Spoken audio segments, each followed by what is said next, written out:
Hi friends, welcome to Milmala world. இன்றைக்கி மில்கிக்கு என்ன பிரேக்ஃபாஸ்ட்டு லஞ்சை பேக் பண்ணின்னு பார்க்கலாம் வாங்க.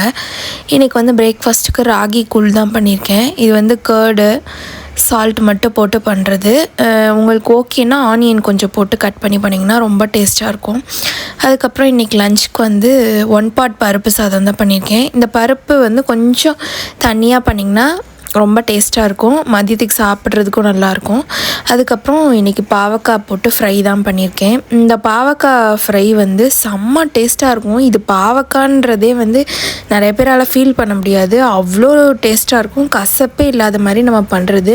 இதோட ரெசிபி வேணும்னா எனக்கு கீழே கமெண்ட் பண்ணுங்கள், நான் வந்து உங்களுக்கு போஸ்ட் பண்ணுறேன். அதுக்கப்புறம் இன்றைக்கி சைட் டிஷ் வந்து முருங்கைக்கீரை தான் பண்ணது. முருங்கைக்கீரை இந்த கீரைக்குமே வந்து வெங்காயம் தக்காளியோ இல்லை தாளித்து விட்றது எதுவுமே தேவையில்லை, வெறும் நெய் போட்டு இந்த கீரையை வறுத்தெடுக்கிறது தான் ரொம்ப டேஸ்ட்டாக இருக்கும். இதோட ரெசிபி வேணாலும் எனக்கு சொல்லுங்கள், நான் உங்களுக்கு போஸ்ட் பண்ணுறேன். நம்ம சேனல் பிடிச்சா சப்ஸ்கிரைப் பண்ணி லைக் பண்ணிக்கோங்க. ஓகே, தேங்க்யூ, பாய்.